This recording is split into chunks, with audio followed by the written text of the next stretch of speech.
Alléluia. Que le nom du Seigneur soit béni. C'est pourquoi nous espérons en toi, Seigneur. Nous avons la joie encore ce matin de venir vous partager la parole de Dieu. Comme ce que j'ai écrit hier en disant, mon thème d'aujourd'hui serait les deux piliers de la famille.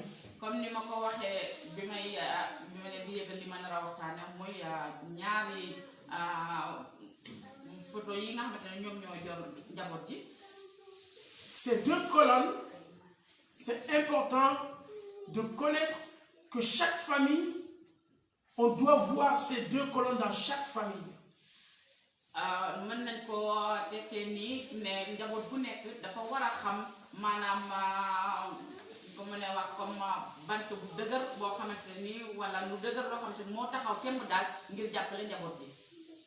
Et c'est important.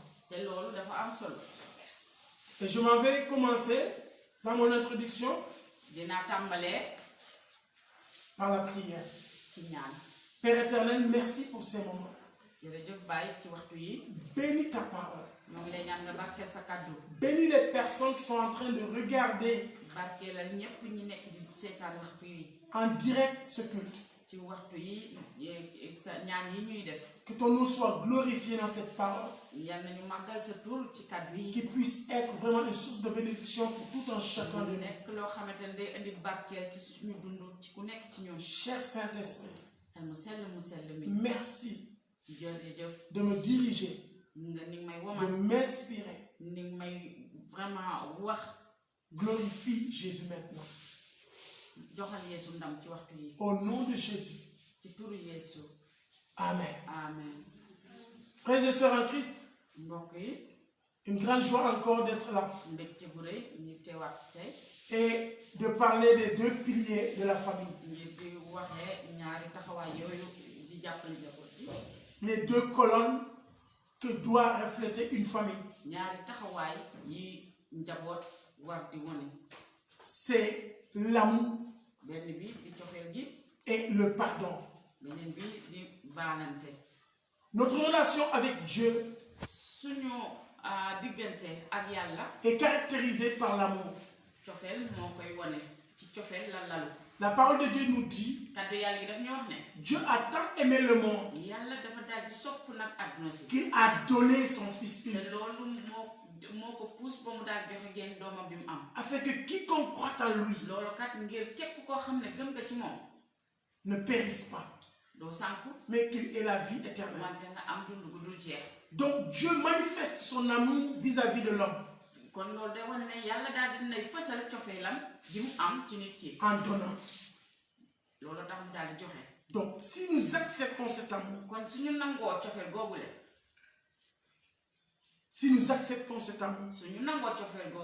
Dieu désire que cela soit encore maintenant mutuel. Dans nos relations mutuelles, qu'est-ce qui nous confirme cela? Si nous regardons ensemble dans Jean chapitre 13, verset 34, la Bible nous dit, c'est Jésus qui parle. Jésus dit, comme je vous ai aimé, comme je vous ai aimé, vous aussi, aimez-vous les uns les autres. Comme je vous ai aimé, vous aussi, aimez-vous les uns les autres. Il ne s'agit pas seulement d'aimer, mais d'aimer comme Jésus a aimé. Aimer comme Jésus a aimé, ce n'est pas facile, mon frère. Ma soeur, ce n'est pas facile. Mais nous sommes appelés à aimer comme Jésus a aimé. Parce qu'on l'a reçu. Dieu a caractérisé sa relation avec nous avec un amour. Et maintenant, il nous appelle à aimer à notre tour, à nous aimer mutuellement. C'est un défi aujourd'hui. Pour la famille. En ce moment où beaucoup sont dans le confinement, en ce moment où Dieu a permis que les familles soient ensemble,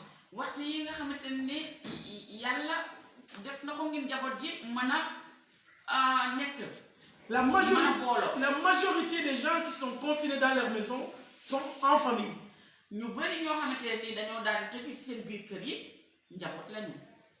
Et je vous dis que l'amour, le pilier de l'amour,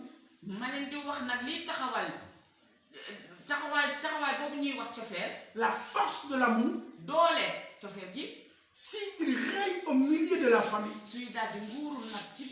si l'amour du Père, s'il rentre dans la famille, dans le cœur de chaque membre de la famille, et que maintenant chaque membre de la famille manifeste mutuellement cet amour, je vous dis que cette famille va tenir ferme.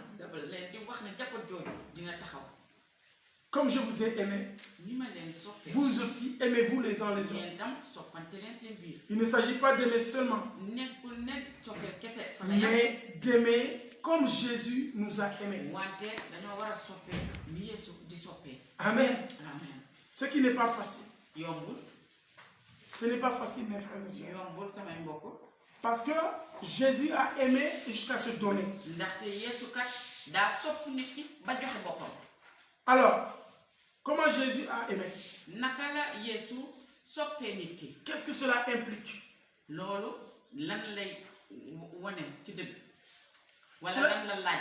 Donc d'abord, nous devons recevoir cet amour. Chaque membre de la famille doit recevoir Dieu, l'amour de Dieu, dans son cœur. Et de se réjouir et de manifester cet amour, ou de démontrer que cet amour est en lui.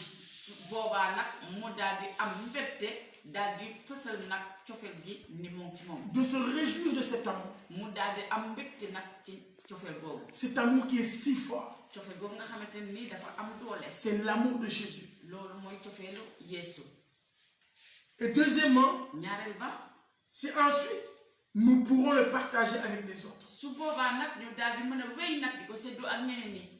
Dans la famille, d'abord. Si nous avons reçu l'amour de Jésus, l'amour qui est si fort, nous allons voir pourquoi c'est si fort. Mais cet amour est si fort pour nous. C'est seulement si tu le reçois. C'est à ce moment-là que tu pourras maintenant le partager. Tu ne peux pas donner ce que tu n'as pas reçu. C'est pour cela que c'est vital de recevoir Jésus personnellement. Chaque famille a besoin de Jésus. Parce qu'en recevant Jésus dans ta famille, tu es en train de recevoir l'amour de Dieu dans ta famille. Tu es en train de recevoir Jésus, l'amour de Jésus-Christ et la force de pouvoir aimer les autres mutuellement.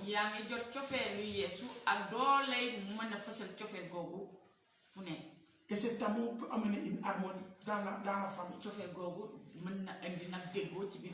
De la même manière que l'homme a besoin de pain quotidien, c'est de cette même manière que la famille a besoin de cet amour de Dieu. Amen. Donc, nous devons la recevoir. Nous devons le recevoir dans notre cœur. avant de pouvoir maintenant, deuxièmement, de le partager avec les autres. Il faut le recevoir. Cet amour dans la famille, c'est notre premier point. Cet amour dans la famille. Que signifie aimer comme Jésus nous a aimés?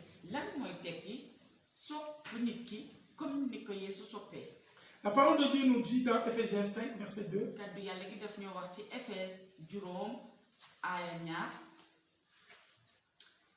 Marchez dans l'amour à l'exemple de Christ qui nous a aimés et qui s'est livré lui-même à Dieu pour nous. Marchez dans l'amour à l'exemple de Christ s'est livré lui-même, qui nous a aimés et qui s'est livré lui-même. Il s'est livré lui-même à Dieu pour nous. Comme une offrande et un sacrifice de bonne odeur.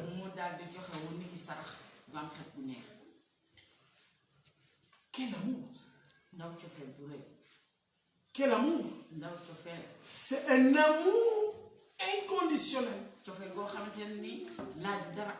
Un amour qui se donne. C'est l'amour de Christ. Ça veut dire que Christ nous a aimés. Et à cause de cet amour, il s'est donné en sacrifice. Et c'est en ce moment, Dieu nous appelle à nous aimer dans la famille comme Christ nous a aimés. Donc littéralement, si nous donnons la définition, ça veut dire que Dieu est en train de nous appeler à nous donner un sacrifice comme Christ.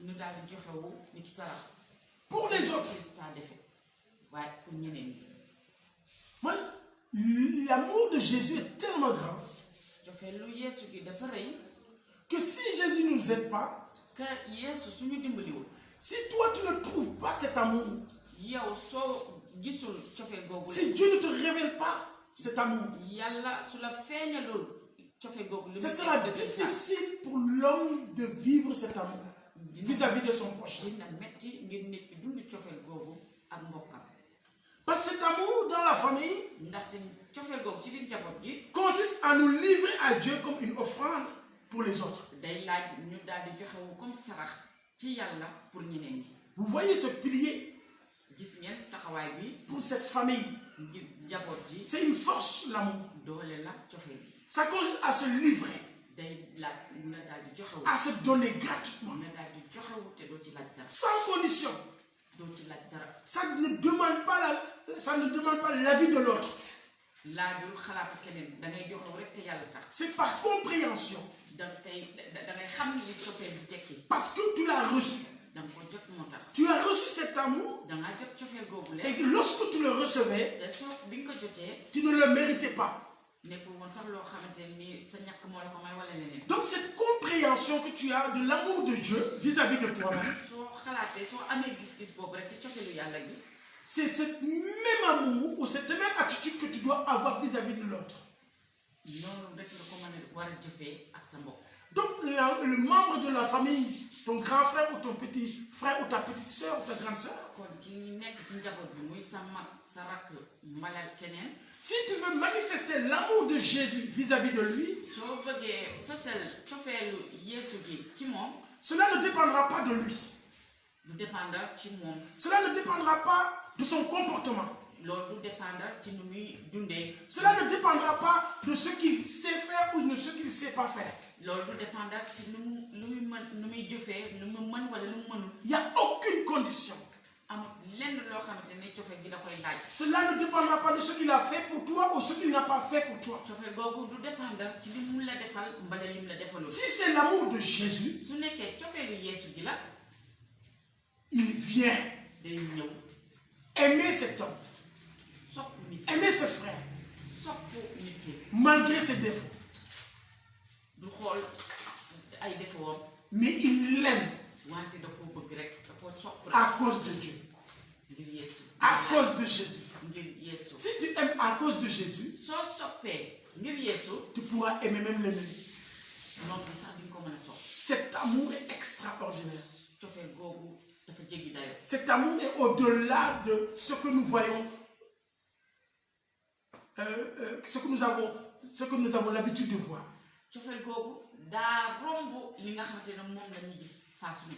Donc, notre amour dans la famille consiste à nous livrer à Dieu.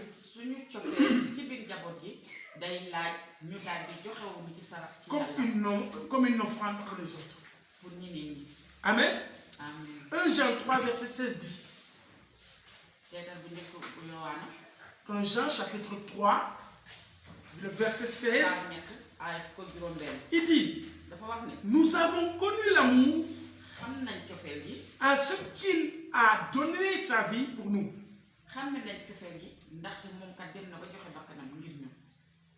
Nous aussi, nous devons donner notre vie pour les frères. Alléluia. Vous avez vu? C'est pas moi qui le dis, c'est la parole de Dieu. Nous avons connu l'amour en ce qu'il a donné sa vie pour nous. Quand il donnait sa vie pour nous,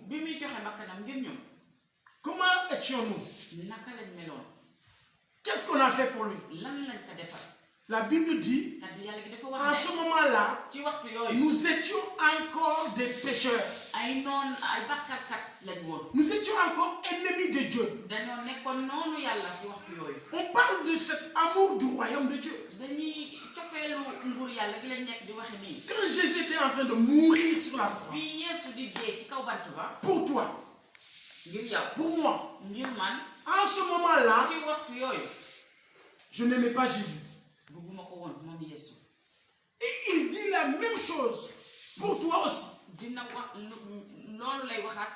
Si tu veux maintenant manifester cet amour dans la famille, même si ton frère ne t'aime pas, même si ta soeur ne t'aime pas, cela ne doit pas te priver de l'aimer. Parce que l'amour que tu as reçu, c'est l'amour de Dieu. C'est l'amour de Jésus. C'est l'amour qui se donne sans condition. En fait, c'est ça qui peut amener le changement. En fait, c'est ça qui peut aujourd'hui amener la confusion au monde.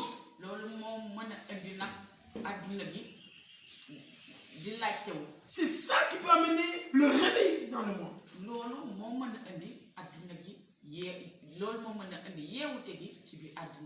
Parce que Dieu seul peut faire cela. Humainement, ce n'est pas possible. Mais en relation avec Dieu, c'est possible. Donc nous pouvons dire, nous aussi, nous devons donner notre vie pour les frères, pour les sœurs, pour la famille. Nous aimer sans condition. C'est pas parce qu'on t'a pas donné de l'argent que tu ne vas pas aimer. C'est pas parce que vraiment papa t'a pas acheté telle chose que tu ne vas pas l'aimer. L'amour que tu as reçu de Christ ne te demande pas ça. Ne demande aucune condition. Tu dois aimer.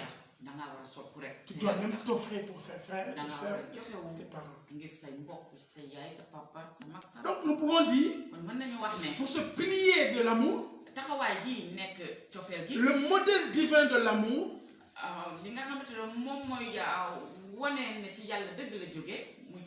c'est le don de soi, le sacrifice. Imaginez une famille où tout le monde se donne pour l'autre. Mais c'est le royaume de Dieu sur la terre. Alléluia. Alléluia. S'entraider gratuitement. C'est ça que Dieu veut. Il y avait quelqu'un qui avait dit, il était une fois où il y avait beaucoup de personnes qui étaient en enfer. Et ces derniers, ils n'avaient pas l'amour. On leur avait donné l'opportunité de pouvoir sortir. Mais à cause du manque d'amour, ils vont rester là-bas. Alors qu'il y avait d'autres, à cause de l'amour, ils se sont entre-aidés. Et l'autre est monté sur l'autre, l'autre est monté sur l'autre. Ils ont fait l'escalier et ils sont sortis maintenant de la fosse.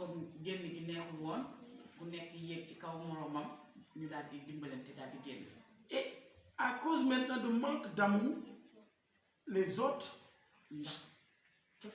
l'autre famille, chaque fois que quelqu'un voulait monter, l'autre l'arrachait. Parce qu'il ne voulait pas qu'il sorte le premier que lui. À cause de la haine. Mais l'amour, il peut nous aider à nous s'entraider, à nous donner pour les autres. Jean chapitre 13, verset 15. Jésus dit, comme je vous ai aimé, aimez-vous les uns les autres. Je vous ai donné un exemple afin que vous fassiez comme je vous ai fait. Alléluia. Jésus veut qu'on fasse comme lui il a fait. Ce qui n'est pas facile. Mais il nous appelle à cela. Alléluia. La qualité d'amour que Jésus demande,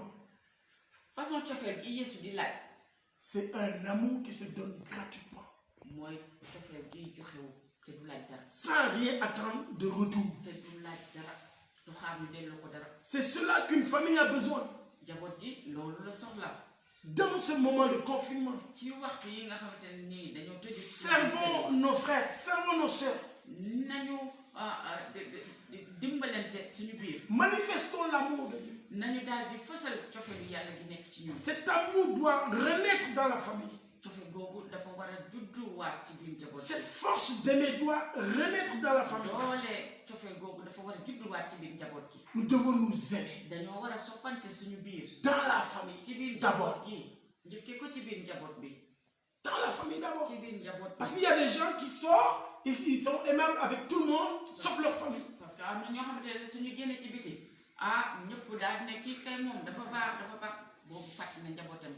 Donc la qualité d'amour que Jésus te demande, c'est un amour qui se donne gratuitement pour tes frères et tes soeurs dans la famille. Et cet amour-là, si tu l'as et que tu manifestes cela dans ta famille, ça va amener une harmonie dans la famille. Et ça peut aller loin dans la société. Et même ça peut aller loin dans tout le pays. Même dans tout le monde entier. Partout où tu iras, tu pourras manifester ça. Donc sois rempli de cet amour. Aimer de cette façon n'est pas simple. Mais si nous vivons en communion avec Jésus, il nous l'apprendra. Parce que c'est Jésus lui-même qui nous a aimés le premier. C'est lui qui nous arrose cet amour. Qu'on est pilier de l'amour. La force vient de Jésus. Ce pilier d'amour, le vrai amour, vient de Jésus. Alléluia. Donc chaque famille doit avoir ce pilier, war na am taxawaay doit avoir cette force, war na am doole boobu doit avoir de l'amour. war na am cofeel Pas n'importe quel amour. nekkul cofeel bu la neex façon L'amour de Dieu wante cofeelu yàlla qui est manifesté dans la personne de Jésus. cofeelu yàlla boo xamante ni ci Yeesu lañ ko fësalee Ce pilier est là, nee na taxawaay boobu à ta disposition. doole boobu moo ngi nii Jésus a accepté de mourir pour toi. Yeesu dafa nangoo faatu ngir yow Peut-être tu n'étais pas au courant, xëy na yow yëgoo ko woon mais reçois-le aujourd'hui. wante tey jii nangu ko Que ta famille la reçoive maintenant sa njaboot nañ ko nangu et tu verras la gloire te de su Dieu. boobaa di nga gis ndam Ta yàlla famille pourra maintenant s'appuyer sur cet amour sa njaboot ji dina mën a jàpp ndiku nag ci cofeel gi pour avoir des lendemains meilleurs, ngir ay ëllëgam mën a baax avoir une harmonie, ngir déggoo bi mën fee ne pour réduire les angles. ngir sorante gi wala bañante gi mën a deñ Donc, venons à Christ nañu ñëw ci et Christa non seulement il nous donnera cet amour, waxuma la rek ni dinañu jox sax cofeel boobu mais il nous l'apprendra. wante dinañu jàngal naka lañ koy defee Aimer comme Jésus nous a aimés, soppee ni ñu Yeesu soppee pas comme nous nous aimons, nekkul ne comme ñun ni ñuy soppee sans condition. cofeel goo xamante ni laaju dara Amen. Ça, c'est le premier pilier. loolu mooy doole gu njëkk gi Deuxième pilier, doole ñaareel ba c'est le pardon. mooy baal C'est le pardon. mooy baal Nous allons regarder ensemble dans 1 Pierre, chapitre 2, verset 23. dinañu xool ci leetaru njëkk bu Pierre 1 Pierre, chapitre 2, verset 23 dit: saar ñaar aaya ñaar fukk ak ñett dafa wax ne Lui qui est injurié ne rendait point d'injure. moom mi nga xam ne biñ koy saaga daan woon fayu Maltraité ne faisait point de menace, biñ koy toroxal tëkkuwul kenn mais s'en remettait à celui qui juge justement. wante dafa daal di jébbal lépp ci ki nga xamante ni moom mooy àttekat bu dugg bi Est-ce que vous avez entendu? ndax xam dégg ngeen bu baax Le Seigneur est en train de nous montrer dans cet épître-là borom bi mi ngi nekk dañu won ci saar bi ñu liir nii que lui, on l'a injurié. mu ne moom saaga nañ ko Lui-même, moom ci boppam on l'a maltraité toroxal nañ ko injustement. toroxal nañ ko te teguñu ko fenn Mais lui, il n'a pas répondu. wante moom tontuwul Romains chapitre 12, verset 19 nous dit: Ne vous vengez point vous-même. Romain daf ñu wax ne bu leen di fayul seen bopp Bien-aimés, ne vous vengez point vous-même, mais laissez agir la colère, car il est écrit. mu ne yéen sama mbokk bu leen di fayul seen bopp mukk À moi la vengeance, à moi la rétribution, ndaxte kat mbind bi dafa wax ne dit le Seigneur. man maa moom fayeeku borom baa ko wax Vous voyez, c'est moi qui juge. maa moom fayeeku Dieu dit c'est lui. Ça, c'est sa part. yàlla nee na loolu moom la war C'est lui, moom la war c'est lui qui doit juger, c'est lui qui doit donner la rétribution. Payer. nee na atte yàlla la war joxe daan moom la war Et Jésus dit, il a été injurié, il a été maltraité, il n'a pas répondu ainsi. Yeesu nee na saaga nañu ko toroxal nañ ko wante mos ta fayeeku Il s'est appuyé sur le juste, il s'est appuyé sur Dieu qui, daal di wéeru nag ci ku jub ki daal di wéeru ci yàlla mi nga xamante ne nii c'est à lui la vengeance, c'est à lui la rétribution. moom atte moom daan Et le Romain nous exhorte, lettre bi ci waa Rome moom ñuy yee ne vous vengez pas. mu ne bu leen di fayekul seen bopp Waouh!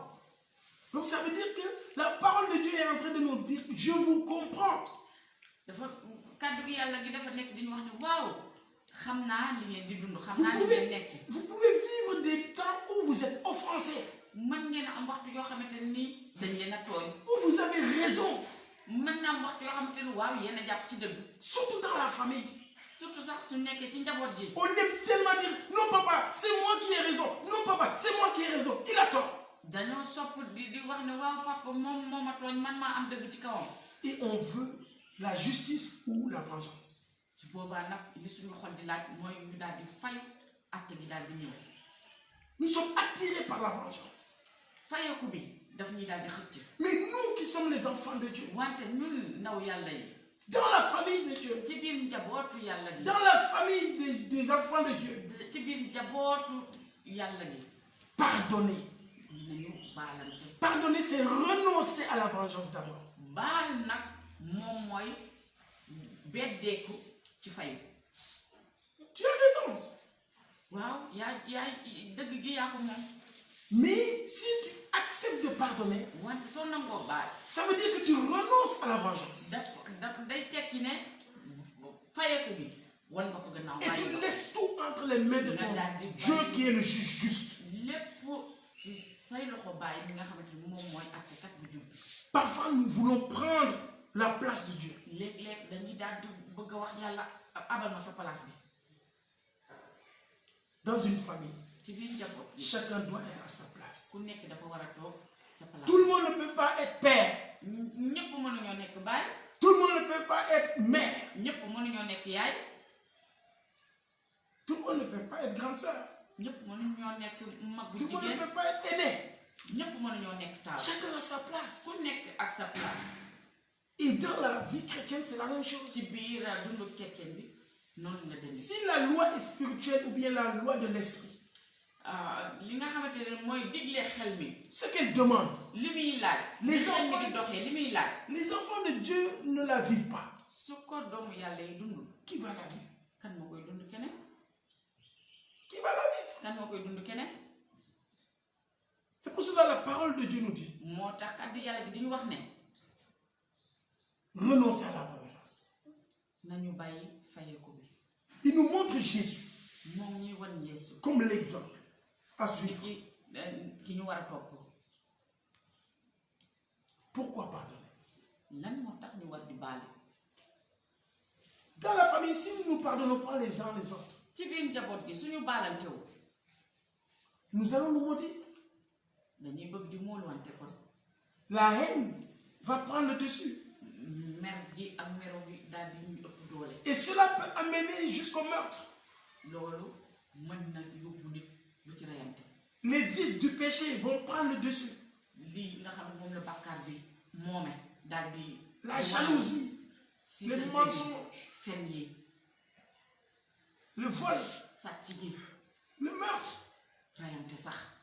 Parce que Satan, c'est un menteur. ndaxte seytaane kat fenkat la. C'est un voleur. sax sàcckat la C'est un meurtrier. te reykat la.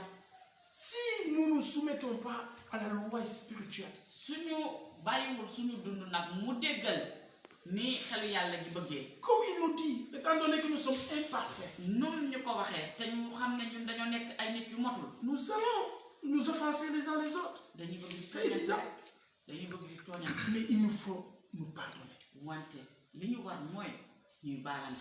C'est un panneau de secours pour le chrétien. benn secours la pour chrétien bi. Pourquoi pardonner? lan moo tax ñuy war di baalaate. Colossiens 3, verset 13 nous dit, leetar waa Kolos daf ñoo wax ne ci saar ñett aaya fukk ak juróom nous allons voir ça ensemble. ñu ko gisandoo. Colossiens 3, verset 13. La parole de Dieu dit, kàddu yàlla bi dafa wax ne supportez-vous les uns les autres. nee na muñalante leen seen biir. Et si l'un a sujet de se plaindre de l'autre, te kenn su amee lu ko metti ci moroomam. pardonnez-vous réciproquement. nee na baalante leen. De même que Christ vous a pardonné, ni nga xamante ne noonu lañu Krista baale pardonnez-vous vous aussi. baalante leen. Donc, pourquoi pardonner? lan moo waral ñu war di baalante. Pour imiter Christ, ngir ñuy toppandoo pour Krista. imiter Dieu. ngir ñuy toppandoo yàlla. Si nous ne nous pardonnons pas les uns les suñu autres, baalantewul suñu biir c'est parce qu'en réalité, nous n'avons pas regardé Christ. loolu day tekki ne xooluñu Krista. Christ nous a pardonné Krista daf ñoo baal. et nous appelle à pardonner. daf ñuy woo tamit ngir ñuy baalante.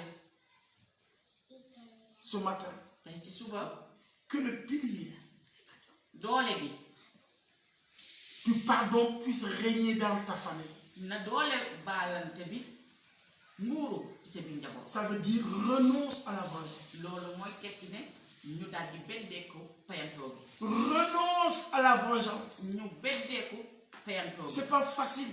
neexul yombul. C'est comme si on t'avait, si tu es en train de remettre la dette à quelqu'un, dafa mel ni ku la yore loon lu bari nga daal di tànn nag ngir baal ko bor ba. et c'est ça que le Seigneur attend de toi. te loolu la yàlla di xaar ci ku nekk. Le pilier du pardon doole baal gi doit être au sein de la famille. dafa war a nekk liy womat njaboot yi. Alléluia. Amen. Donc, nous devons pardonner dañoo war a baale pour imiter ñu mën a toppandoo Dieu.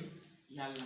Parce que si nous ne le faisons pas, suñ ko deful ça pourrait être vraiment difficile pour nous. mën na nekk lu metti ci ñun. Et un deuxième point, pourquoi pardonner? beneen tomb lan moo tax ñu war a mën a baalante. Nous allons lire rapidement dinañu lire ci lu gaaw Matthieu chapitre 18.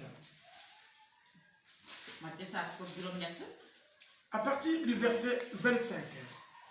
ñu commencé ko ci aaya ñaar fukk ak juróom. La Bible nous dit, kàddu yàlla gi daf ñu wax ne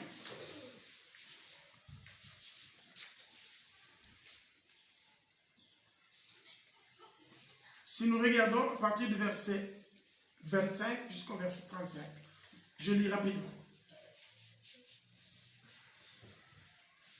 Comme il n'avait pas de quoi payer, son maître ordonna qu'il soit vendu, lui, sa femme, ses enfants. mu ne comme daa yore loon njaatigeem amul woon lu mu ko fayee njaatige ba daal di ne nañ ko jaay moom ak njabootam.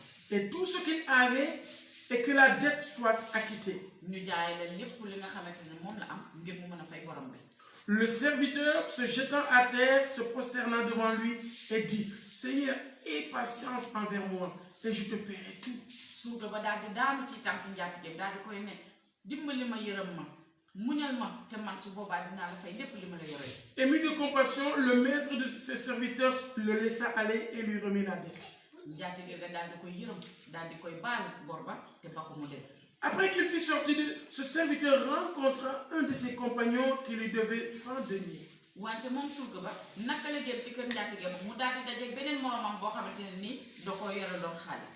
Il le saisit et l'étranglait en disant, paye ce que tu me dois. mu daal di koy jàpp nag daal di koy xoj ne ko fay ma li ma yoree. Son compagnon se jetant à terre le suppliait, disant, aie patience envers moi et je te paierai. xaritam boobu daal di sukk ci ay tànkam daal di koy ne muñal ma te man dinaa la fay. Mais l'autre ne voulut pas et il alla le jeter en prison jusqu'à ce qu'il ait payé ce qu'il devait. wante surga ba daal di gëmm ay batam ne ko mukk duma la baal mu daal di koy jël daal di koy tëjlu ba keroog la ko fay. Ses compagnons ayant vu ce qui était arrivé furent profondément attristés et ils allaient raconter à leur maître tout ce qui s'était passé. wante moom surga boobu ay xaritam gis nañ ko gis na mu defee seen xarit boobu ñu daal di am li leen naqari seen xol ñu daal di dem wax ko boole ko ak njaatige ba. Alors le maître fit appeler ce serviteur et lui dit, méchant serviteur, je t'avais remis à entier ta dette parce que tu m'en avais supplié.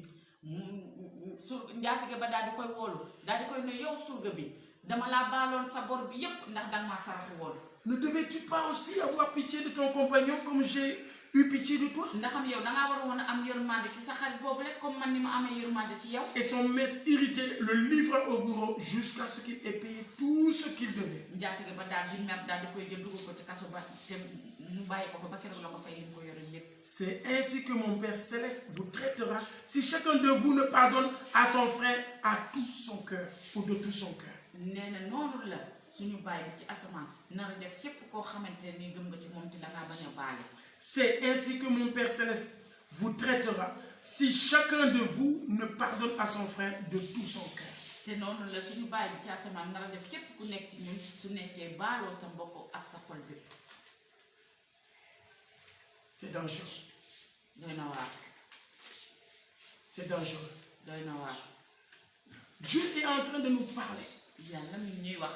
On a vu que nous devrions vraiment pardonner gis nañ ne dañoo war pour imiter baalante Dieu, pour ngir imiter Jésus. ñu mën a toppandoo Yeesu. Mais regardons ce passage. wante suñu xoolee li ñu liir fii ci biir mbind yi. Ce passage nous montre une personne qu'on a graciée. lii ñu liir mu ngi won nit koo xamante ne nii dañ koo won yërmande. On a pardonné des millions. dañ koo baal xaalis bu bari. Et ce dernier, il rencontre quelqu'un qui lui devait que quelques francs. te kooku bi mu génnee mën nañ wax ne daa gis beneen mbokkam boo xam ne xëy na suñ ko xaymoon xëy na téeméer dërëm rek la ko waroon a yoreel mala juróom fukk. Il l'a étranglé. mu daal di koy jàpp xoj ko. Il a oublié les millions qu'on lui a pardonnés. fàtte naa millions yañ ko baal. C'est pour cela, recevoir Christ, moo tax nga jot Christa. c'est magnifique, dafa nekk lu neex. c'est bon. dafa nekk lu baax. Mais d'un côté, c'est dangereux. wante beneen côté ba doy na waar. Parce que tout ce que tu as reçu de Christ, ndaxte lépp li nga jotee ci Christa. ce que Christ t'a donné li la Christ jox. gratuitement, te laaju la ci dara. il te demande de l'offrir gratuitement. da lay daal di laaj yow sa jëm bopp lii ma la jox nag yow demal nga joxe waat ko te bul laaj dara. Si tu ne le fais pas, soo ko deful. cela peut te porter préjudice. loolu kat mën na laa andi ay jafe-jafe. Et beaucoup d'aujourd'hui ñëpp ñu bëri. ont reçu Christ, jot nañu Christa. ont reçu l'amour de Dieu, jot nañu cofeelu yàlla bi. ont reçu des grâces de Dieu, jot nañu yërmande yàlla. des bénédictions de Dieu, jot nañu ay barke des ci yàlla. guérisons divines. jot nañu ay wér. Mais ils ont montré le dos à Dieu. ñu daal di pare nag daal di ñuy yeesu ñoo ko wan ko ginnaaw. Ils ne veulent même pas aider les autres. bëgg ñoo dimbali kenn. Ils ne veulent pas manifester cet amour aux autres. bëgg ñoo fësal cofeel googu. D'abord dans la famille. njëkk ci njaboot bi ñu nekk. Ils ne veulent pas pardonner. bëgg ñoo baale. Est-ce que nous savons le prix que Jésus-Christ a payé pour nous pardonner? ndaxam natt nañu li nga xamante ne moom la Yeesu joxe ngir mu mën ñoo baale. Tant que nous n'avons pas cette révélation, suñu yàlla dimbaliwul nag ñu mën a am gis-gis boobu. je ne crois pas qu'on pourra pardonner les autres comme Jésus. foogu ma ne dinañ mën a baal ñeneen ñi ni ko Yeesu defee. Donc, nous devons pardonner pour imiter Christ. kon dañoo war a baale ngir toppandoo Yeesu. Mais aussi, deuxième point, nous devons pardonner par reconnaissance. wante ñaareel ga dañoo war a baale ngir wax Yeesu jaajëf. Par reconnaissance, dès lors ngir que wax Yeesu jaajëf dellu ko njukkal. parce que Jésus-Christ, il a tout fait. ndaxte borom bi Yeesu def na lépp. Nous, on devait nous mettre dans le feu éternel. safara si dul fay ba mukk moo nekkoon suñu jëmukaay. Alors, si maintenant nous avons reçu cette grâce su yërmande boobu ñëwee ci suñu biir dund na. et qu'on le reconnaît dans notre cœur, te ñu xàmme ko ci suñu biir xol. si nous puisons par cette grâce qu'on a reçue, suñu daal dee ñëw nag tibbee ci yërmande boobu ñu jot. nous pouvons pardonner quelqu'un qui nous a injurié. baal koo xamante ni daf ñu saaga. Nous pouvons pardonner quelqu'un qui nous a trahis. mën nañoo baal koo xamante ni kat daf ñoo bett. Nous pouvons pardonner quelqu'un qui est imparfait. mën nañoo baal koo xamante ne nit ku matul la. Nous pouvons pardonner notre frère, notre sœur mën nañoo biologique. baal suñu mbokk suñu rakk mbala suñu mag boo xamante Nous pouvons pardonner notre sœur, notre frère en Christ. mën nañoo baal suñu mbokk buy jigéen muy góor boo xamante ni ñu ñoo bokk yaramu Yeesu bi. Si nous puisons de cette reconnaissance, de cette grâce éternelle qu'on a reçue, wante day fekk ñu daal di tibbee loolu ci yërmande gu dul jeex gi ak delloo njukkal bi ñu Donc, delloo njukkal nous Yeesu. devons pardonner war nañu di baale. par reconnaissance, suñuy baale de- dañuy delloo Yeesu njukkal. par le pardon qu'on a reçu de Jésus. ndaxte baalum bàkkaar bu dëkk ci Yeesu lañ ko amee. En tout cas, celui-là, il a refusé. kii de bañ na ne du baale. Et nous avons vu ce qui s'est passé. wante gis nañ la te topp tamit ginnaaw ba mu bañee. Il a été aussi emprisonné. ñu daal di koy jël dugal ko ci kaso ba. Les personnes qui ne pardonnent pas, nit ñi nga xamante du ñu baale. ils s'emprisonnent eux-mêmes. dañuy daal di tëj seen bopp. Ils s'emprisonnent eux-mêmes. dañuy tëj seen bopp. Beaucoup de bénédictions leur est privée. barke yu bëri dañ koy ñàkk. Pardonner baale te rend libre. da lay yeewi. Tu libères l'autre, mais toi aussi tu es da ngay libéré. yeewi sa morom wante yow tamit da ngay yeeweeku. Enlevons les prisons nañu spirituelles génne kaso yi ñu dugal suñu bopp. que nous nous sommes faites kaso yi nga xamante ne ñun ñoo ko defal suñu bopp. en ne pardonnant pas. te kaso yooyu li koy indi mooy bañ a baale. Quand tu ne pardonnes pas, soo baalewul cette blessure, cette haine gaañ-gaañ boobu wala mer gi nekk ci yow ne pourra jamais être guérie. Un cœur blessé par la faute d'autrui xol bu am ay gaañu-gaañ ndax li la sa morom def ne peut être guéri sans pardon. du wér mukk tànk baaloo. C'est toi qui dois pardonner. yow yaa war a baale. Parce que ce dernier qui t'a fait fait du mal, ndaxte ki nga xamante ne moo la def lu metti tant que tu ne le pardonnes pas, tant que yow baaloo ko ce mal reste en toi. mettit googu day des ci yow. Dieu, il connaît les choses. yàlla xam na mbir yi nu muy doxee. C'est pour cela qu'il te demande de pardonner. moo tax mu lay ñaax ngir ngay baale. Avant de finir, balaa ñuy jeexal c'est pour vous dire, dañ leen a bëgg a wax ne le pardon est une décision. baale décision bi ñuy jël la. Tu décides de pardonner. damay daal di taxaw temb nag ngir baale. Tu décides de ne pas te venger. damay daal di taxaw temb ne duma fayeeku. En s'appuyant sur le pardon que tu as reçu. te loolu yëpp damay day fekk nga wéeru ci baalu bakkaar bi nga jot. En imitant Christ. day fekk nga wéeru ci toppandoo gi ngay toppandoo Christa. En étant aussi reconnaissant vis-à-vis de ce que Dieu t'a pardonné. dangay wéeru tamit ci bëgg a delloo njukkal Yeesu ndax nim la baal. Et dernièrement, mu jëntal ga pour ne pas attirer la colère de Dieu sur toi. te tamit ngir doo xëcc meru yàlla gi ci sa biir dund. Oui, waaw pour ne pas périr. pour Tu doo dois sànku pardonner. On dangaa war a t'a baal déjà pardonné. ndaxte dañ laa baal ba pare. Et on va tout simplement tamponner cela selon le pardon que tu vas donner aux autres. te loolu dañ koy fësal ni ngay baalee say morom.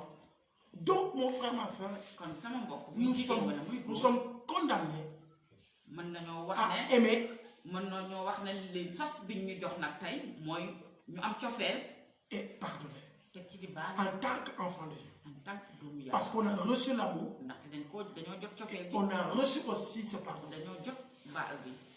Nous qui l'avons reçu, ñun ñoo ko jot. c'est à nous maintenant kon ñun ñii de le redonner ñun ñoo ko war a joxe. selon la loi de l'esprit. joxe ko ni ko yàlla bëggee. Et vous allez voir, te su boobaa et dinañ nous gis allons voir, te su boobaa dinañ gis ne nous allons voir que nos familles dinañ gis suñuy jaboot vont refléter dinañ daal di le wane royaume de Dieu nguuru yàlla gi sur la terre. fii ci suuf si. Avec ces deux piliers. ñaari doole yooyu Il rek y en a beaucoup, bëri nañu. mais ces deux piliers wante ñaari doole yi peuvent tenir mën nañoo taxawal une famille njaboot dans l'harmonie, ci biir déggoo dans la joie, ci biir mbégte dans la paix ci biir jàmm et ji dans le ministère que Dieu leur a donné. ak ci biir liggéey bi leen yàlla sas. Pour finir, ngir ñu jeexal l'amour et le pardon cofeel gi ak baal gi doivent figurer au sein de chaque famille dafa war di fës ci biir njaboot ju ne pour une bonne harmonie ngir ñu mën a déggoo et une entente exemplaire. ngir ñu mën a déggoo boo xamante ne ni day nekk lu ñëpp bëgg a toog. L'amour et le pardon cofeel doivent ak être baalante une arme. dafa war a nekk loo xamante Au ni sein de suñu la ngànnaay la ci biir njaboot ji. L'amour et le pardon cofeel gi pourra ak baal gi apporter beaucoup de choses mën na indi lu bari du ciel jële ko ci asamaan sur notre famille, wàcce ko ci suñu biir njaboot au sein de notre famille. wàcce ko ci suñu biir njaboot. Frères et sœurs, mbokk yi ce matin, tey ci suba nous avons vu les deux piliers de la famille, gis nañu ñaari doole yi nekk ci njaboot war a nekk ci njaboot. l'amour et le pardon. cofeel gi ak baal gi. Cet amour inconditionnel cofeel boobu nga xamante ne ni du laaj dara. qui nous vient de Dieu. nga xamante ni ci yàlla rek la jóge ñëw ci ñun. Et Dieu dit, yàlla wax ne la relation que nous avons avec lui, nee na de kóllëre gi nga xamante ne ni moom la ñuy am. ak c'est une relation d'amour. nee na kóllëre du lalu ci cofeel la. Mais il désire wante bëgg-bëggam mooy. que cela soit ainsi aussi loolu mën a nekk. avec nous, avec les autres, mutuellement. loolu mën a nekk ci ñun ak ci suñuy mbokk. Il nous demande daf ñuy laaj. d'aimer comme Jésus nous a aimés. ñu am cofeel comme ni ko Yeesu amee woon. C'est pas évident. yombul. Parce que cet amour est inconditionnel. ndaxte cofeel googu dafa sopp rek. te On l'a reçu de Jésus. dañ ko jot ci Yeesu. Mais nous, parce qu'on l'a reçu, ndaxte dañ ñu koo jox. te laaj dara.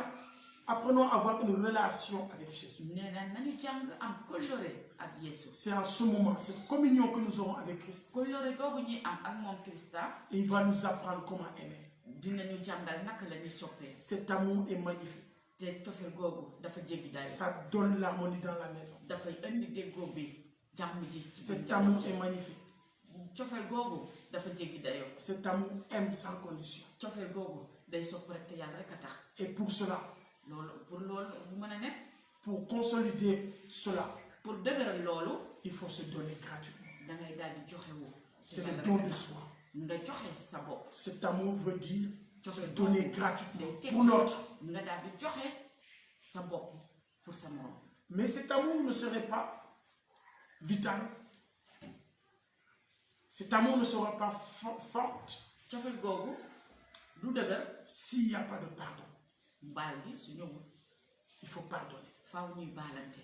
Il faut que pour cet amour soit manifeste réellement. pour cofeel googu mën di fës Il dëggantaan. faut qu'il va avec le pardon. faaw baalante bi topp ci.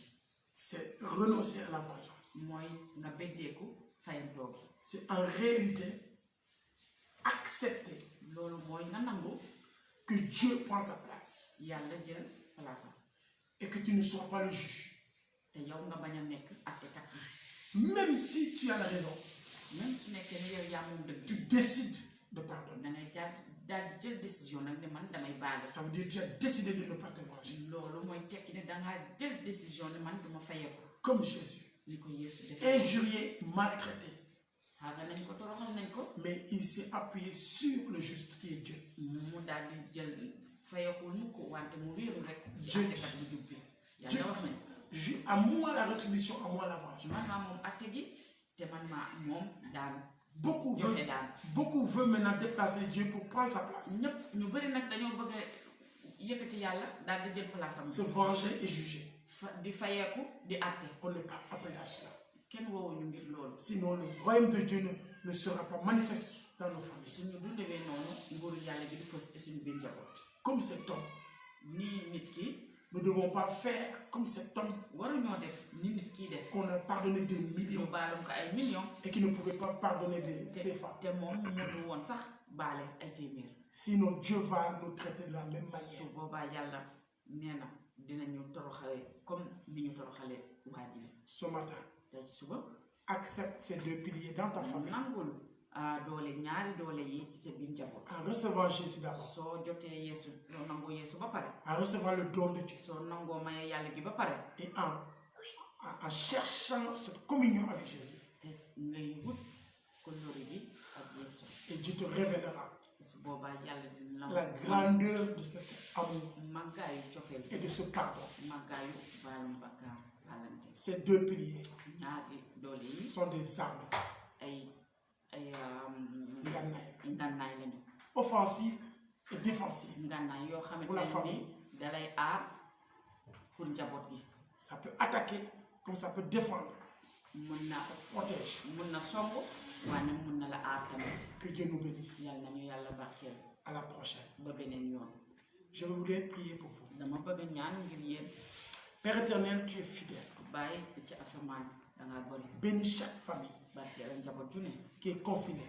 njaboot ju ne yoo xamante ni daa tëju ci Je waxtu te bi. demande maa ngi lay ñaan que ton amour ndax sa éternel, cofeel bu dul jeex. ton amour inconditionnel, cofeel gi nga xamante ni daa bëgg rek te yàlla que tu le déverses dans chaque famille famille. daal di koy sotti ci biir njaboot ju ne. Aide-nous, Seigneur. dimbali ñu borom bi. Nous avons besoin de cet amour, soxla nañ cofeel boobu. de le ressentir. soxla nañ ko yëpp. Nous qui sommes tes ennemis, ñun ñi nga xamante ni say noonu lañ woon. nous étions tes ennemis et aujourd'hui nous sommes tes enfants. ñun ñi nga xamante ne say noonu lañ woon te tey C'est par am amour. nga def ñu say doom cofeel moo ko waral. Merci jërëjëf de Baye. déverser ton amour ñu ngay sotti sa dans cofeel chaque famille. ci biir njaboot ju ne. Merci aussi jërëjëf tamit de nous donner ton pardon.